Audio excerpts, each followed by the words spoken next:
Welcome to day 88. We've got Judges chapter 6 to 7, Psalm 52, and 1 Corinthians 14. Our Judges reading today takes us to one of the people that I really love, Gideon. Now, most of us know the name Gideon because of the group of people who distribute Bibles around the world.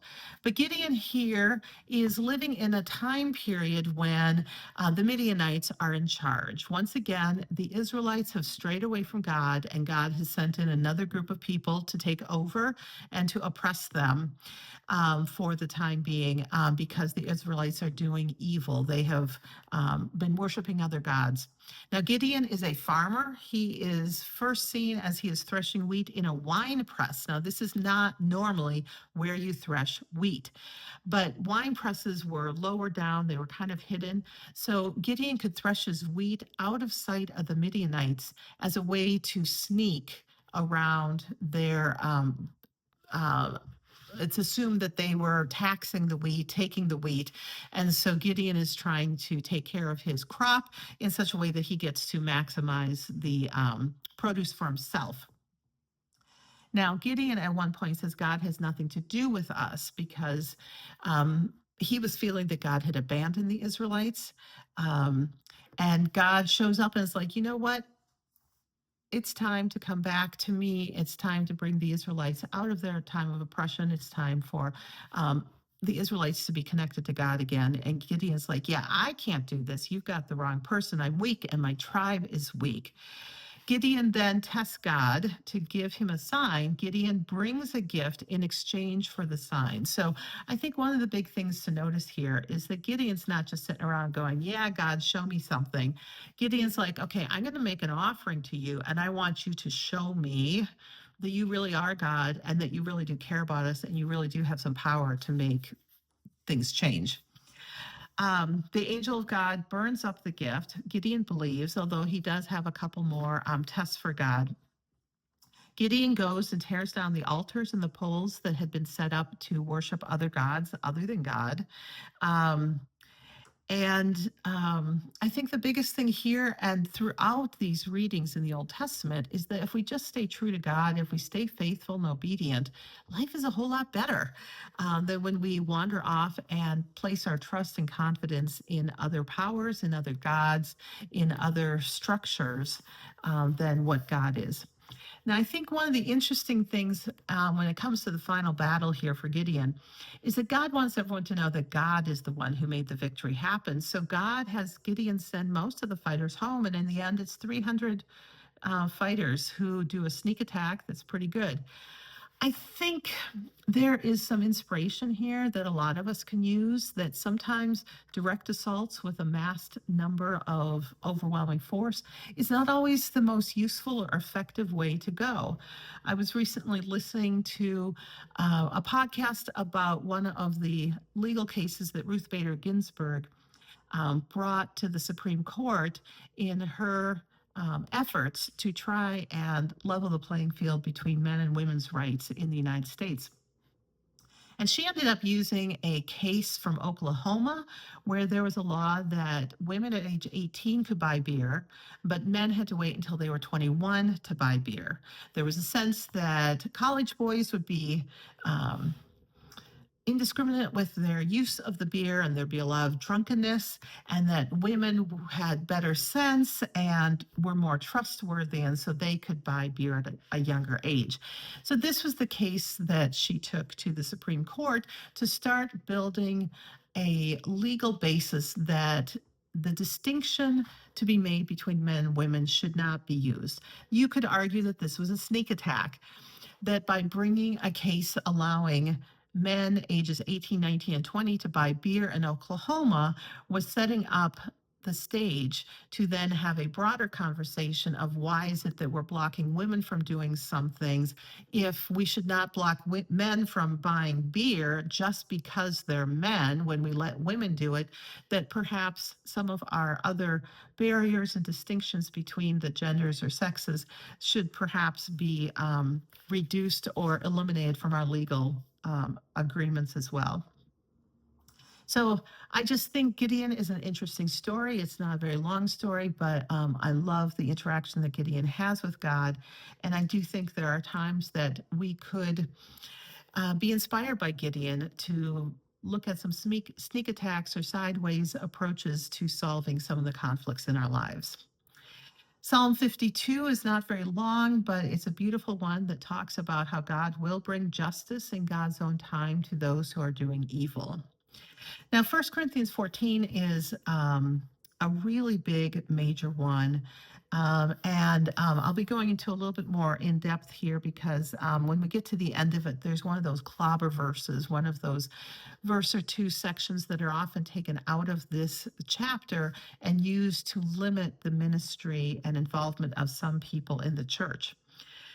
The first section of the chapter, though, Paul is talking about proclaiming the truth in language that people can understand. So there's been a long tradition in the Christian church of speaking in tongues. And Paul here definitely says that there is a time and a place for that, and that speaking in tongues can be a great way to build your prayer life connection to God.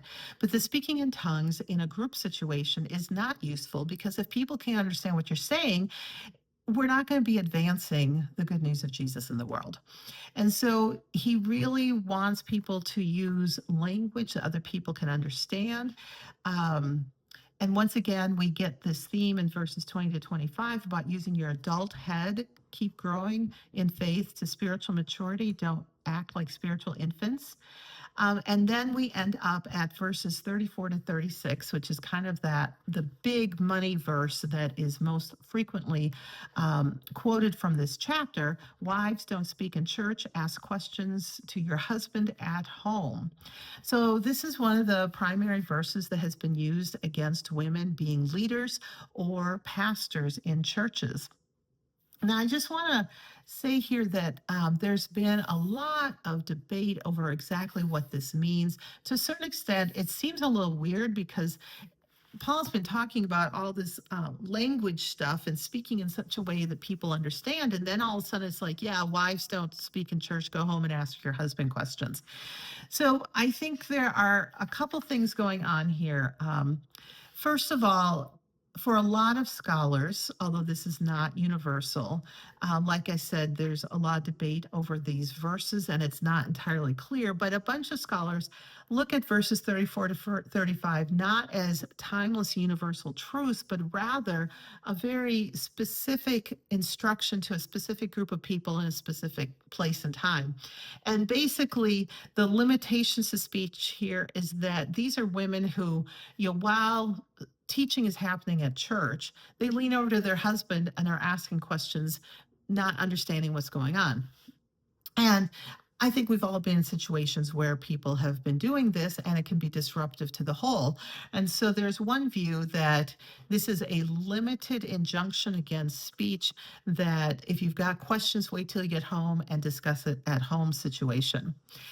I think more importantly, when we look at the chapter as a whole, when we look at 1 Corinthians as a whole, when we look at all of Paul's writing and ministry as a whole, I think there's something else going on here, which makes it really clear that these brief verses at the end of this chapter are perhaps not a universal injunction against women being in leadership or preaching in churches.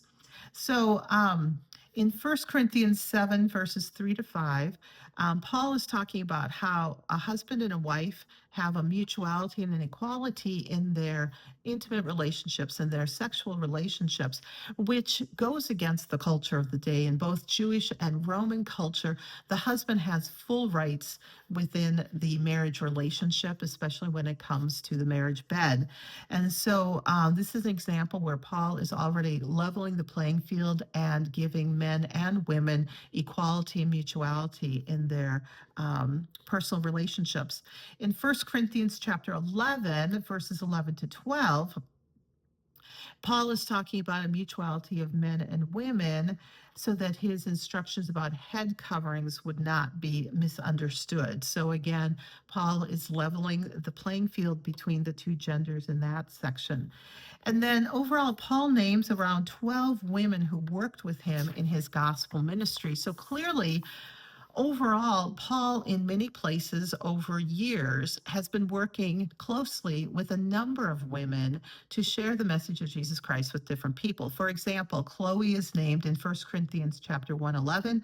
Nympha is named in Colossians chapter 4, verse 15. Appia is named in Philemon chapter 2. Lydia is named in Acts chapter 16. So Paul already in First Corinthians has been talking openly about women participating in prayer and prophecy in church with authority, meaning they were in leadership positions, they were respected for their wisdom and the power of the Holy Spirit that was upon them. Some of these verses are 1 Corinthians 11, verse 5 and verse 10, and 1 Corinthians 14, verses 3 to 5. This is not a comprehensive debate and listing of all the ways that Paul affirmed women in leadership and pastoral authority within the church. But I just want to show you here that there are small sections of verses that often get pulled out of their context, out of the broader teachings, to be used in a certain way towards a certain group of people. And I think it's really important when we look at Galatians, where Paul is writing that there is no Jew and Greek, there is no male, female, there's no slave or free. Paul is repeatedly removing barriers. Jesus himself repeatedly removed barriers, limiting some people from full inclusion and full participation in the spiritual life of the community.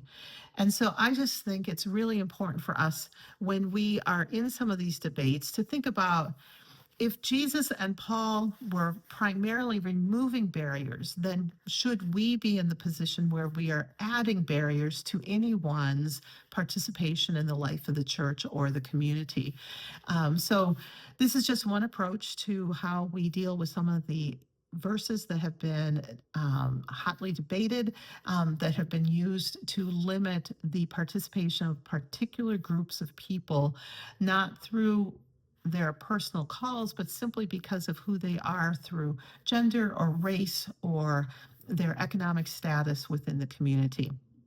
So these are all tough things, and I know this is an area that is still debated. I still occasionally get comments on social media about how I shouldn't be speaking because I'm a woman, or that my hair is too short, and that as a woman I should have long hair. So these are still things that people in our society are struggling with and debating and trying to work out. So chew over that for the day, and we'll see you next time.